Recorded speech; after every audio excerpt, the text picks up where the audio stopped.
सूत्र समाचार में आपका स्वागत है। मैं आपके साथ गणेश। खबर रीवा से है, जहां वन विभाग के अनुसंधान एवं विस्तार विभाग में एक कार्यशाला का आयोजन किया गया। यहां हर वर्ष की भांति आयोजित कार्यशाला में दूर दराज एवं संभाग के बाहर के लोग पहुंचकर अपनी बातें रखते हैं। साथ ही विषय विशेषज्ञों के द्वारा अपनी बातें रखी जाती हैं। उक्त कार्यक्रम में पहुंचे वरिष्ठ वैज्ञानिक आरपी जोशी ने अपनी बातें रखी। साथ ही औषधीय पौधे विलुप्त न होने पाएं, इन्हें कैसे संरक्षित किया जाए, इस संबंध में भी चर्चा की। आइए आपको दिखाते हैं आयोजित कार्यक्रम और सुनाते हैं वरिष्ठ वैज्ञानिक आरपी जोशी के साथ विभाग के अधिकारियों ने क्या कहा है। ये जो खाने की सामग्री थी पूरी तरह से विलुप्त की जा रही है। जी जी, ऐसा आयोजन है, क्या तैयारी चल रही है?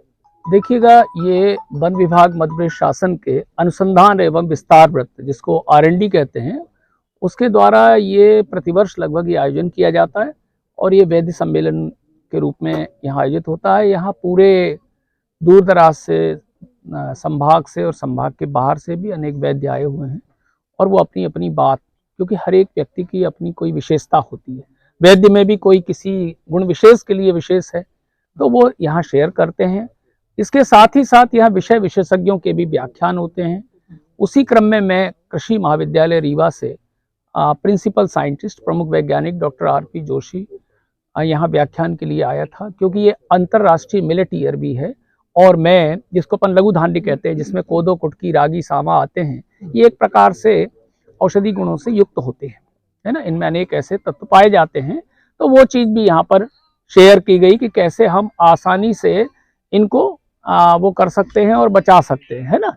तो मेरा आपसे आपके माध्यम से समाज से यही कहना है कि यहाँ जो मुख्य बात हो रही है कि औषधि पौधों के दोहन की स्थिति ना बने, कम से कम नौबत बने और हम उनका संरक्षण कैसे कर सकें।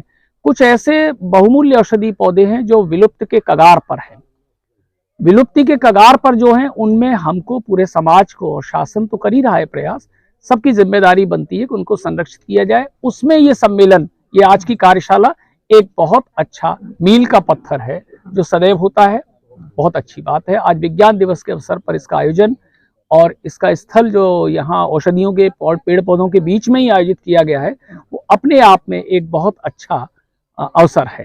आपने बताया कि हर वर्ष आयोजन किया जाता है जी। तो जमीनी स्तर में कितना असर देखने को मिल रहा है? जी जी, देखिए, इसका जमीनी स्तर पर सबसे बड़ी बात यह है कि प्रोत्साहन मिलता है। ये ऐसे जगहों से वैद्य को खोज के लाते हैं जिन्हें हम सब नहीं जानते, तो वो मिलता है, एक प्रोत्साहन मिलता है कि किस प्रकार से हम जो है उनको और कोई मदद कर सकते हैं, तकनीकी ज्ञान की मदद कर सकते हैं, या किसी प्रकार की उनको कोई वित्तीय मदद है, वो उसकी जरूरत है। किसी के पास बहुत अच्छा ज्ञान है तो उसको एक लिंक में ला करके और पूरे स्तर पर उसका अपन वो कर सकते हैं कि प्रोपेगेट कर सकते हैं, उसे और ज्यादा विस्तारित कर सकते हैं। ये इसका फायदा होता है और मिल रहा है, जमीनी स्तर पर इसका लाभ बहुत अधिक मिल रहा है।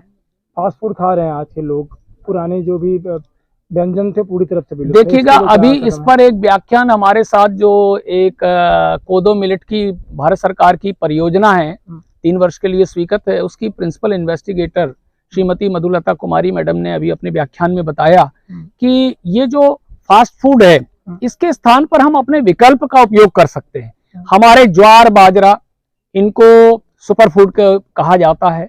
कोदो, कुटकी, रागी, सावा, काकून, चीना और बसारा, इनके भी फास्ट फूड बहुत अच्छे बनते हैं। वो रेडी टू कुक में भी आते हैं और रेडी टू ईट में भी आते हैं, माने सीधा ऐसे उनके पदार्थ बनाए जा सकते हैं जिन्हें हम सीधा खा सकते हैं, या बहुत कम समय में जरा सा उबाल कर या गर्म करके भी उन्हें खाने की अवस्था में ला सकते हैं। हानिकारक कौन सा, कितना कंपेयर देखा जाए तो पुराने जो? देखिएगा, अब हम बाजारी उत्पादों के विषय में इतना ही आपसे संकेत कर सकते हैं कि कुछ उत्पाद ऐसे होते हैं जिनका अगर हमारे युवा भी नहीं, बच्चे जो आरंभिक से खा रहे हैं, उन पर, उनके सेहत पर उसका प्रतिकूल प्रभाव पड़ता है।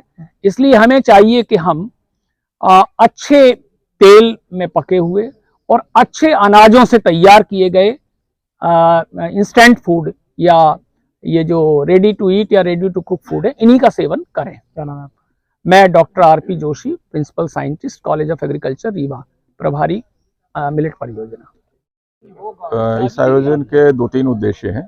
पहला उद्देश्य तो ये है कि जो हमारे परंपरागत जो है ट्रेडिशनल हीलर्स हैं, वैद्य हैं, जो अपने सदियों से पूर्वजों से अर्जित ज्ञान का उपयोग करते आ रहे हैं इलाज के लिए, वो समय के साथ जो है कम होता जा रहा है, कई जगह लुप्त होता जा रहा है। तो उन चीज़ों को एक सहेजने की बात आती है कि हम उस ज्ञान को जो है बचा पाएँ, उसको समझ पाएँ कि कहाँ पर क्या हो रहा है। दूसरा जो वन औषधि उपयोग होती है उनके इलाज में, उस औषधि को वो कहाँ से पाते हैं, वो औषधि के आज के क्षेत्र में जंगलों पे क्या स्थितियां हैं, कम हो गई या लुप्त हो गई या बच गई, वो हम लोग जानना चाहते हैं, क्योंकि उसके जानने के बाद ही हम लोग समझ पाएंगे कि वन औषधियों की अब जंगल में क्या पोजीशन बची है या हम कहाँ पर उसमें काम कर सकते हैं। और तीसरा इस तरह का जो सम्मेलन है उसमें जो हमारा परंपरागत ज्ञान है और जो वैज्ञानिक ज्ञान है उनका आपस में मिलन होता है। तो चीज़ें जो हैं दोनों तरफ से आती हैं कि वो उनको समझते हैं, उनको समझते हैं, और कुल मिला के एक ऐसा माहौल बनता है जो आगे हमको एक दिशा दे सकता है। कोरोना में आयुर्वेद बहुत कामगार था, लेकिन लोगों तक इसका मैसेज जो है नहीं आ रहा है। आजकल लोग केमिकल्स और फास्ट फूड ज़्यादा खाने में ध्यान दे रहे हैं, पुरानी चीज़ें पूरी तरह। इसके लिए कैसा कदम उठाया गया था कि लोगों को इस बात की जानकारी? इसमें देखिए क्या है कि आवश्यकता ही, नीड ही जो है वो जब आती है तो ही व्यक्ति जो है सचेत होता है। कोरोना के समय ये नीड जो है बहुत ज़बरदस्त थी। जब सारे सिस्टम फेल हो गए थे तब लोगों ने महसूस किया कि हमारी आंतरिक क्षमता है, जो इम्यूनिटी है, वही अंततोगत्वा हमको बचाएगी। और जब ये चीज़ समझ में आई तो केवल और केवल जो है वन औषधि, जिसमें खासतौर से गिलोय अमृता जिसको कहते हैं, उसका इतना ज़बरदस्त उपयोग हुआ। और हम ये समझ पाए कि पेड़ से हमको कितनी ऑक्सीजन मिलती है जब हमने ऑक्सीजन खरीदना चाहा।